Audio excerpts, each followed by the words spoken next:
So I am thinking on the language of difference, particularly how it surrounds queerness.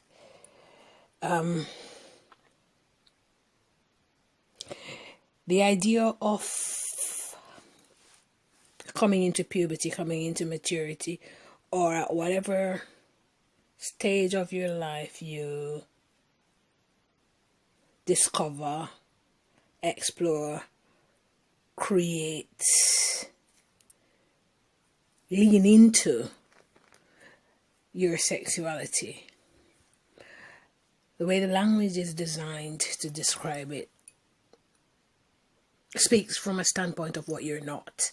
It immediately negates who you are in the interest of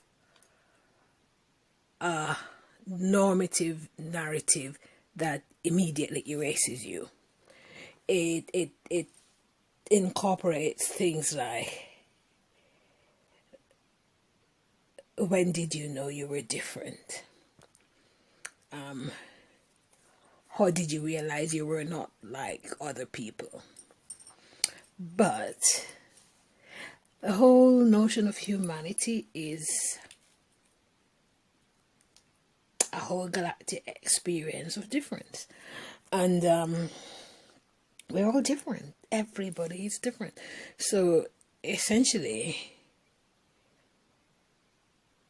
there is just a way of orientalizing by choice a certain set of people who are made to invest their whole sense of self in what you're not. So you're not. It's not about when did you realize you were gay, or when did you realize you weren't gay, or there's always this notion of, oh, all the other people were doing this and I wasn't, and I didn't feel that way. And yeah, but realistically, whatever you felt was valid, and we should be speaking on what we actually feel. We should be validating our actual existence and investing in who we actually are, as opposed to be identifying ourselves against a narrative of what we're not.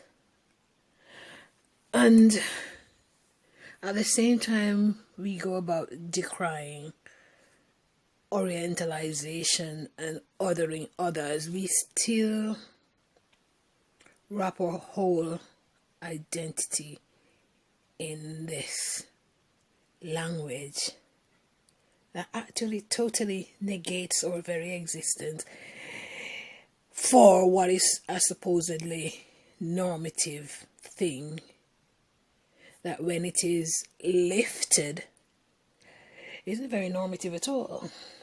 When you start pulling apart what is meant to be the dominant narrative and what is meant to be what is holding society together, and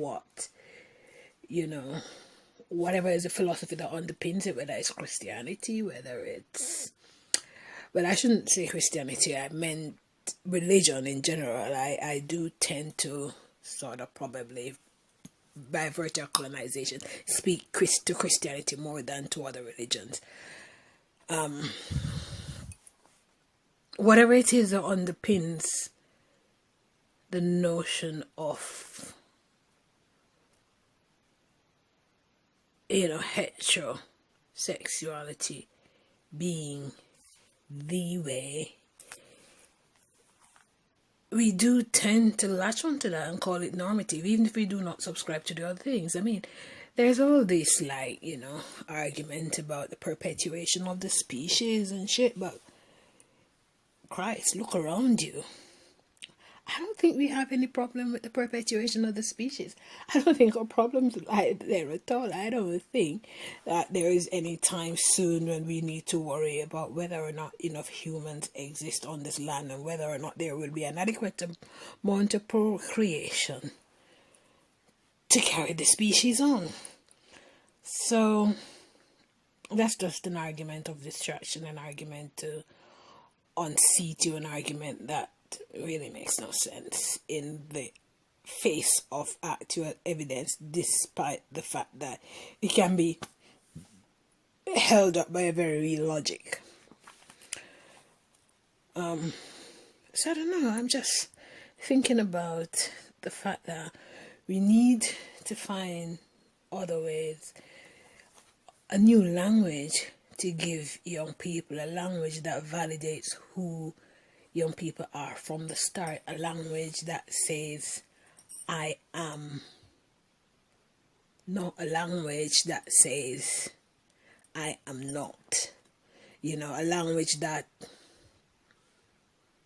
give people the pride, the knowledge, the ability really to just simply have words to call selves, to understand feelings, to express existence, words that does not just put who we are as something pitted against who we're not, you know, in a way that makes us lesser than what we're meant to be, that makes us broken, that makes us aberrant, you know, a sexuality that transgress, a sexuality that's outside the norm. When realistically, when I look around, I mean, the norm only seems to be what I hear about, because the evidence around that I look at does not actually subscribe to the norm.